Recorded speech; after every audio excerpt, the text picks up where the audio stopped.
A Assembleia aprova ajustes na lei orçamentária anual do governo. Investimentos de R$1 bilhão recebidos pelo Amazonas foram destacados pelo deputado Orlando Cidade. E na edição do Bom Dia de hoje, você também vai ver atraso no pagamento de funcionários dos portos no Amazonas. Foi tema de pronunciamento do deputado Sabá Reis. E mais, Comissão de Transporte propõe a criação de um conselho estadual do segmento e de melhorias para o transporte aquaviário. O programa Bom Dia desta segunda-feira, hoje, 30 de março de 2015, está no ar.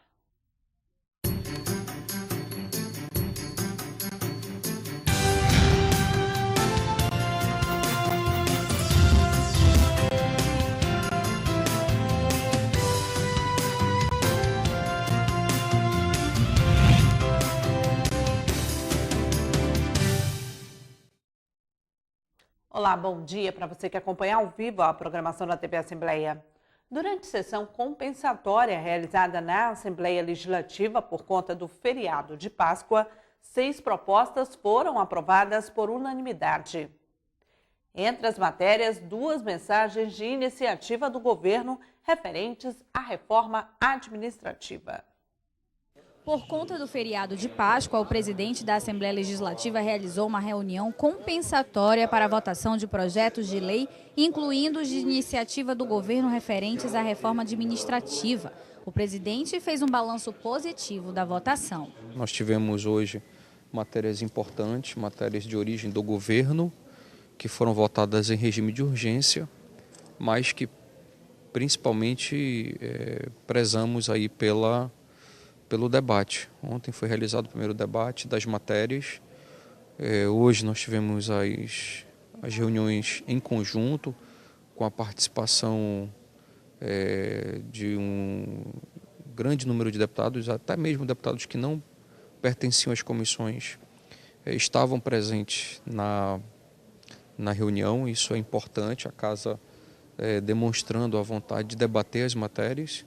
E no terceiro momento, com o debate das matérias em plenário já para ser aprovado ou rejeitado. Foram aprovadas pelo Poder Legislativo 6 matérias, sendo 4 decretos legislativos e 2 projetos vindos do Governo do Estado referentes a reajustes no Plano Plurianual e na reforma administrativa, o que conclui todas as alterações já realizadas pelo Executivo Estadual, tendo em vista que o prazo para que essas mudanças fossem realizadas é até o próximo dia 31 de março. As mudanças da Lei 4.163 de 2015 constam nos textos dos projetos de número 83, que promove a vinculação da Comissão de Cooperação e Relações Institucionais do Governo do Estado à Secretaria de Estado da Casa Civil, e de número 84, que autoriza o chefe do Executivo a alterar as vinculações de programas e ações constantes do PPA. Ainda entre as necessidades atendidas pelos ajustes, o projeto de lei do Executivo Estadual que altera a Lei Orçamentária 2015, aprovada no ano passado pelos parlamentares. Antes da votação em plenário, deputados estiveram reunidos nas comissões para esclarecer as novas adequações. As comissões se reuniram de forma conjunta para fazer a análise da constitucionalidade, admissibilidade, bem como as vinculações que estariam sendo feitas e as transferências constitucionais que teriam que ser feitas. Na verdade, eu falo das transferências de atribuições das secretarias. Então, é um ajuste necessário, porque nós votamos uma lei orçamentária ano passado e esse ano, com a votação da reforma administrativa do governo do Estado, nós tínhamos que fazer esses ajustes. O governo fez uma reforma administrativa e precisa adequar aquelas secretarias que foram extintas, certamente remanejar o orçamento para aquelas secretarias que absorveram essas que foram extintas. Então nós acabamos de aprovar na CCJ, na Comissão de Orçamento e na Comissão de Serviço Público, são as 3 comissões que tramitam essa matéria. E vamos agora ao plenário votar. E como os ajustes técnicos já haviam sido discutidos pelos secretários de Planejamento, Tomás Nogueira, e da Cefaz, Afonso Lobo, com os parlamentares na sede do Poder Legislativo, as alterações foram aprovadas por unanimidade no plenário. Nós entendemos que o trabalho técnico feito pela equipe técnica do governo é um trabalho extremamente capacitado, né, onde os recursos foram deslocados de secretarias, entre as secretarias, algumas que foram expandidas, outras que foram reduzidas. E eu acho que o mais importante disso tudo é isso, é que a gente debateu a fundo e demos a oportunidade para que essa matéria tramitasse dentro das discussões necessárias para que os deputados pudessem entender, compreender, fazer seus questionamentos e viesse a plenário para serem votadas. Na ocasião, também foram promulgados 19 projetos de lei aprovados em sessões anteriores na Casa. Os investimentos da ordem de R$1 bilhão recebidos pelo Amazonas por meio do Fundo Constitucional do Norte em 2014 foram destacados pelo deputado Orlando Cidade em plenário. Os dados foram divulgados na semana passada pelo Ministério da Integração Nacional. O Fundo Constitucional do Norte destinou 6,8 bilhões de reais em 2014 a empresas de grande e pequeno porte da Amazônia Legal para a execução de projetos no setor rural, indústria, comércio, serviços e turismo. Desse montante, o estado do Amazonas recebeu R$1 bilhão, o que corresponde a 14% do total. O assunto foi levado ao plenário Rui Araújo no discurso do deputado Orlando Cidade, do PTN. O parlamentar destacou a construção do Hospital Delfim Aziz, na colônia Terra Nova, zona norte de Manaus, uma parceria público-privada que recebeu 142,8 milhões de reais do fundo, de um total de 391 milhões de reais do valor da obra, e gerou 999 postos de trabalho. Está aqui as nossas parabenizações ao governo Dilma Rousseff em direcionar, através do Ministério da Integração, esses valores a essas regiões que muito precisam de investimentos. A estimativa do Ministério da Integração Nacional é de disponibilizar 121 bilhões de reais para investimentos no Norte, Nordeste, Centro-Oeste e Norte de Minas Gerais e do Espírito Santo, por meio dos fundos regionais nos próximos 4 anos. Durante sessão plenária da última sexta-feira, o deputado Samar Reis falou do atraso no pagamento de funcionários dos portos no Amazonas. O parlamentar justificou que o atraso no pagamento aconteceu devido à empresa Codomar centralizar as folhas de pagamento. Samar Reis esclareceu que o atraso de pagamento dos servidores de portos e hidrovias do Amazonas aconteceu porque a empresa Codomar, Companhia Docas do Maranhão, tem um convênio com o órgão do Amazonas, criando uma burocracia no pagamento. O parlamentar ainda isentou o superintendente da administração das hidrovias da Amazônia Ocidental, Wilson Walter Filho, da responsabilidade pelo atraso. Mas eu preciso ser justo de dizer para as pessoas que o superintendente que está lá hoje, o doutor Wilson Walter, que é dedicado, que é comprometido, não tem culpa nenhuma pelo atraso.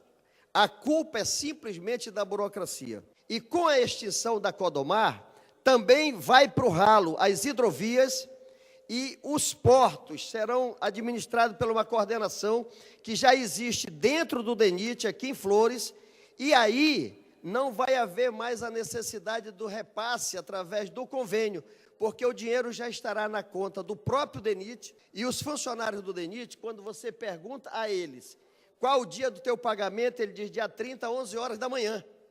Vai ser assim também o pagamento dos servidores da hidrovia e até os terceirizados. A Companhia Docas do Maranhão Codomar é uma sociedade de economia mista, vinculada diretamente ao Ministério dos Transportes, com sede e fórum na cidade de São Luís, capital do estado do Maranhão, e realiza a administração das hidrovias do Amazonas. Os 51 novos servidores efetivos do Parlamento Estadual foram parabenizados pelo presidente do Poder Legislativo, deputado Josué Neto. Eles cumpriram o estágio probatório estabelecido pelo edital do último concurso público e agora alcançam a condição de estabilidade. No último dia 13 de março, 51 servidores concursados passaram a integrar em definitivo o quadro funcional da Assembleia Legislativa do Amazonas. Eles se submeteram ao concurso público realizado no final de 2011 e, após serem classificados e convocados, cumpriram 3 anos de estágio probatório para alcançar a estabilidade funcional. O presidente do Parlamento, o deputado Josué Neto, parabenizou os servidores. Nada mais justo do que valorizar os servidores desta casa, que são os verdadeiros motores da máquina administrativa desse poder, pois nós, como deputados, estamos apenas de passagem, enquanto que os servidores efetivos dedicam suas vidas a servir a todos que por aqui passam e exercem seus mandatos eletivos. Além da estabilidade, os servidores tiveram progressão funcional automática, a partir de um estudo desenvolvido pela Diretoria de Recursos Humanos da Casa Legislativa. Ao todo, nos últimos 3 anos, 176 servidores entraram na Assembleia por concurso. Os deputados estaduais se pronunciaram em apoio às reivindicações dos professores das redes municipal e estadual de ensino. Os parlamentares comentaram a mobilização realizada na última quinta-feira. Após a paralisação que reuniu aproximadamente 1.500 professores em frente à Arena da Amazônia e o debate dos manifestantes com a Comissão de Educação da Assembleia Legislativa, o tema ganhou destaque no plenário da Casa. As reivindicações da categoria incluem um reajuste salarial de 20% e a convocação dos aprovados no último concurso realizado pela SEDUC. O deputado José Ricardo apoiou as reivindicações e aproveitou a oportunidade para pedir a promulgação da lei que coloca limite no número de alunos por sala de aula.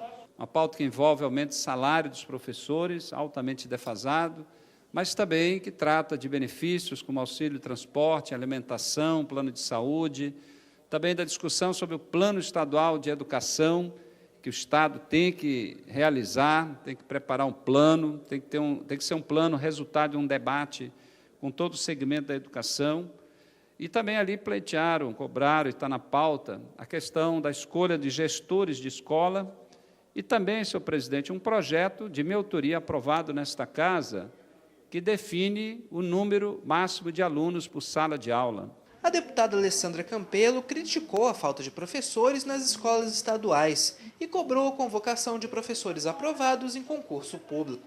Acho que uma das principais questões é a convocação imediata dos professores concursados. Nós temos notícias em Manaus e no interior, em todo o interior do Amazonas, nos 61 municípios do interior do Amazonas, e em Manaus, boa parte das escolas públicas estaduais estão com falta de professores. E aí eu explico para o nosso principal ouvinte, espectador, que é o público que está em casa, para você que está em casa entender. Nós temos um concurso feito e homologado, professores concursados, que estudaram, que gastaram dinheiro se preparando para passar num concurso, para ter a estabilidade de um concurso público. Esses professores tiveram seu concurso homologado, tanto eles quanto suas famílias estão na expectativa de serem chamados. No entanto, o secretário de Educação não os convoca. O presidente da Comissão de Educação da Assembleia Legislativa, deputado Doutor Gomes, afirmou que o governo do Estado está empenhado em chegar a um acordo com os professores. Porém, Gomes lamentou que a categoria tenha divergências internas, o que dificulta as negociações. O secretário está atento às reivindicações, o governador tem compromisso, sim, com a educação do Estado. Haja vista o montante de investimento que o governador vem fazendo. Porém, o que está acontecendo é uma divisão ainda desses grupos de professores que precisam sentar para dialogar. O movimento dos professores deve organizar um novo calendário para a realização de novas paralisações. E veja a seguir, Comissão de Transporte propõe a criação de um conselho estadual no segmento e de melhorias para o transporte aquaviário. Não saia daí, voltamos já.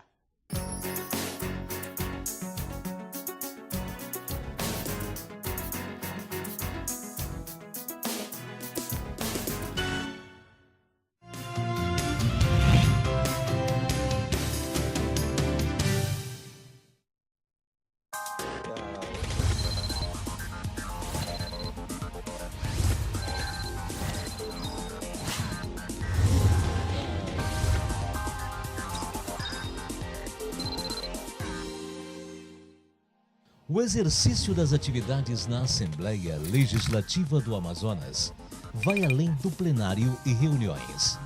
As comissões parlamentares também se fazem presentes para atender, de forma especializada, assuntos complexos presentes na nossa sociedade. Para assuntos relacionados ao lazer, juventude e esporte, há a Comissão de Esporte e Lazer. Possui as seguintes atribuições: política de educação física e desportiva e análise de programas, projetos e atividades dela decorrentes. Diversão e entretenimento público. Política pública de juventude em seus diversos campos. Entre pelo site da Assembleia Legislativa www.ali.am.gov.br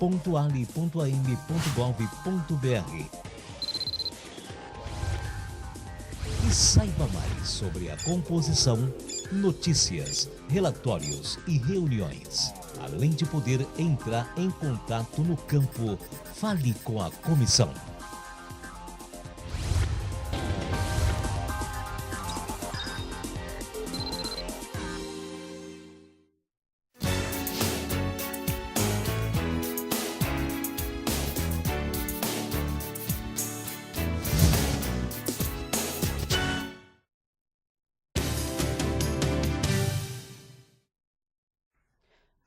Estamos de volta com o programa Bom Dia.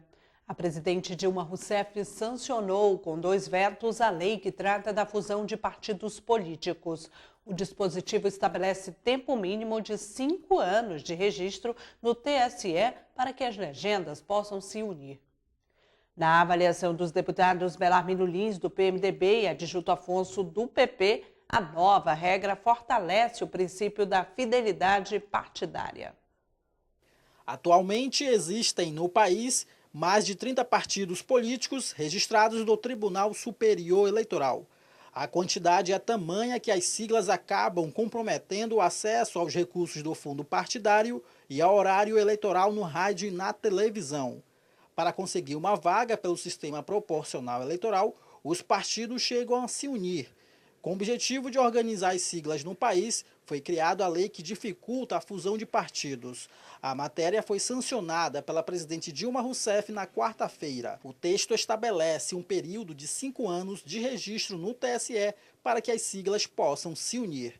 Na avaliação dos deputados Belarmino Lins, do PMDB, e Adjunto Afonso, do PP, a nova regra fortalece o princípio da fidelidade partidária e traz um processo mais rigoroso da fusão dos partidos. Disciplina, inclusive coíbe mudanças de parlamentares de um partido para o outro, quer dizer, fortalece o princípio da fidelidade partidária.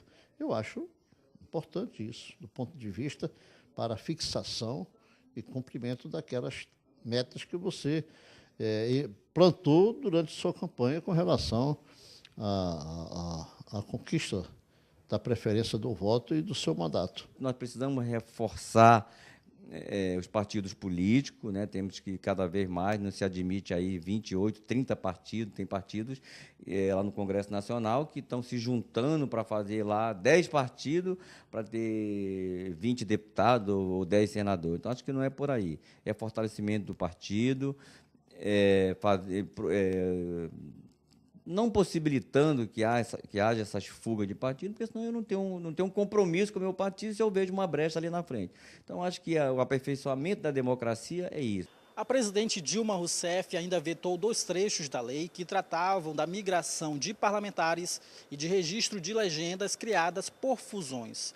Dilma argumentou que o Ministério da Justiça havia se manifestado contra o dispositivo por entender que a regra estava em desacordo com a Constituição. No primeiro veto do Executivo, o dispositivo retira da lei a possibilidade de que políticos com mandatos eleitos por outras legendas pudessem se filiar a outros sem perder o mandato. No segundo veto, trata do registro das siglas criadas por fusões no ofício do Distrito Federal.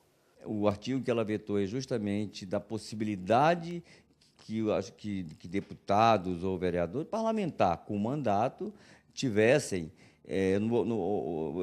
se houvesse uma fusão. Né? Então, se eu ficava aqui no meu partido, olha, estou bem à vontade, porque vai ter uma fusão ali de partido A com o partido B, e eu posso sair sem perder o mandato. Mas eu fui eleito pelo partido que eu estou. Né? Então, acho que ela foi correto isso aí, eu acho que não tem que dar essas brechas para os parlamentares. A nova regra já está disponível no Diário Oficial da União. Na manhã da última sexta-feira, a Comissão de Agricultura, Pecuária, Pesca, Abastecimento e Desenvolvimento Rural da Assembleia Legislativa realizou a primeira reunião. Órgãos públicos do Estado e entidades do setor participaram do encontro. A comissão é responsável pela criação e acompanhamento da política florestal e fomento da produção agrícola, da pecuária e da pesca. Questões fundiárias como a doação, concessão e utilização de terras públicas também são atribuições da comissão. A equipe ainda tem o objetivo de promover o desenvolvimento rural e o bem-estar social no campo. Presidida pelo deputado do PDT, Dermilson Chagas, a comissão realizou a primeira reunião nesta sexta-feira. De acordo com o parlamentar, é preciso a participação de entidades do setor para saber as principais dificuldades na área. Eles vão trazer para a gente onde está a dificuldade. A legislação ela tem que ser uma parceira da sociedade. Ela não pode ser contra. A legislação é o que ordena, é o que vai nivelar todo mundo. Então, existe muitos entraves, existe muita dificuldade nos órgãos, existe muita burocracia. Tudo isso vai ser questionado, tudo isso vai ser colocado. Então, a relação com a sociedade tem que ser mais próxima. E a aproximação da comissão com eles é que pode fazer diferença nesse momento em que a gente sabe que todos têm que ser parceiros, andar de mãos juntas. A Secretaria de Estado de Produção Rural e Sustentabilidade foi representada pelo secretário executivo. De acordo com o engenheiro agrônomo Valdenor Cardoso, a pasta estará à disposição da comissão na implementação de políticas públicas para o setor. A partir da integração com o corpo da CEPROL, com os organismos vinculados à CEPROL, o IDAM, a ADAF, que é a Agência de Defesa Sanitária Animal e Vegetal, a ADS, agora vinculado, voltou à CEPROL, antes a Agromazon, hoje a ADS, Agência de Desenvolvimento Sustentável. Todos esses organismos estarão à disposição da comissão para que nós possamos discutir, buscar alternativas, analisar os elos críticos, quais soluções propor para o Executivo, tanto para o deputado Cine como a nível de governador, encaminhar propostas de soluções para que a gente possa dar uma maior densidade, eu diria, ao setor primário. Segundo o representante da Federação dos Trabalhadores e Trabalhadoras da Agricultura no Amazonas, mais de 270 mil pessoas estão envolvidas com o segmento. Para José Caldeira, um dos principais desafios dos agricultores no estado é a logística. Nós só temos apenas 11 municípios que a gente vai de carro. O restante dos nossos municípios todos são de barco, né? Então, isso encarece a nossa agricultura e aí a gente precisa trabalhar junto com a Assembleia, através da comissão, uma estratégia de como nós baixar esses custos, como que nós vamos tornar a nossa agricultura competitiva, né, com outros estados, como a Rondônia, Roraima e outros estados que aproveitam esse nosso mercado aqui devido desse custo logístico que nós temos grandioso no nosso estado. Também participaram da reunião representantes da Embrapa, cooperativas e associações de trabalhadores.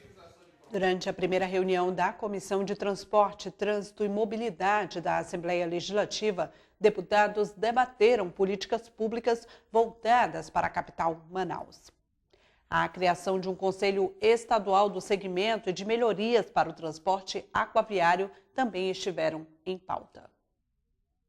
O setor turístico do estado recebeu até novembro do ano passado aproximadamente 1 milhão de visitantes, um crescimento de 15% em relação a 2013, segundo a empresa estadual de turismo do Amazonas, Amazonas Tour. O fluxo registrado foi estimulado principalmente pela Copa do Mundo, que durante os jogos realizados em Manaus, gerou receita para o estado, dando um up em serviços como hotelaria, bares e restaurantes. No período pós-Copa, o desafio de empresários do setor foi manter a demanda de visitantes no estado. Na tentativa de amenizar as dificuldades, o presidente da Comissão de Turismo da Assembleia Legislativa, deputado Francisco Souza, do PSC, reuniu turismólogos e acadêmicos dos cursos de turismo de várias universidades de Manaus para desenvolver um calendário de eventos que promova o turismo no Amazonas. Está sendo bem aceito o que foi proposto pela mesa, pelos coordenadores de curso. Já encontrou guarida com os representantes de sala de aula. Eu creio que aqui nenhum projeto vai ser derrubado, todos serão aprovados. A pauta está muito boa e o mais importante, há um estímulo, está patente realmente o desejo, o interesse de discutir o assunto, e isso nos fortalece, nos motiva, e eu creio que estamos ganhando muito. Durante a reunião foram apresentadas algumas propostas que, de acordo com Francisco Souza, serão aderidas pela comissão. Uma das iniciativas foi a criação e o lançamento do Guia Turístico das Catedrais de Manaus, proposta pelos acadêmicos do curso de turismo da Universidade do Estado do Amazonas, a UEA. A ideia é criar um livreto com orientações de passeio coordenado nos prédios das igrejas históricas da capital. Outra proposta apresentada, desta vez pelo Centro Universitário do Norte, foi a criação de um evento para premiar iniciativas empreendedoras na área turística, de modo a alavancar a economia local. O evento já ganhou o nome, Troféu Amigos do Turismo. Já para o coordenador do curso de turismo da Universidade Newton Lins, Hamilton Muratori, ainda é preciso um maior empenho do poder público em aproveitar especialistas do setor para administrar o potencial turístico que a região possui. Então, hoje nós já temos nos órgãos públicos, já estão, na verdade, tomando alguma consciência e já estão favorecendo, né, graduados, né, na área de turismo para exercer funções dentro do turismo. Mas ainda é um número muito pequeno, né, muito restrito. Em qualquer circunstância, aquele que não é qualificado, não precisa ser na área de turismo, pode ser em qualquer área. Se você colocar um comunicador na área de economia, provavelmente ele vai se atrapalhar e ele não vai ter as condições necessárias para poder desenvolver, né, fazer com que aquela função dele seja real. No turismo acontece da mesma forma. O impacto existe, evidentemente, porque por menos que se envolva, por menos que se disponibilize recursos, o recurso vai ser mal empregado. De hoje termina aqui. Você que ficou conosco, muito obrigada pela sua audiência. Uma ótima segunda-feira para você e fica agora com a sessão plenária de hoje. Tchau, tchau.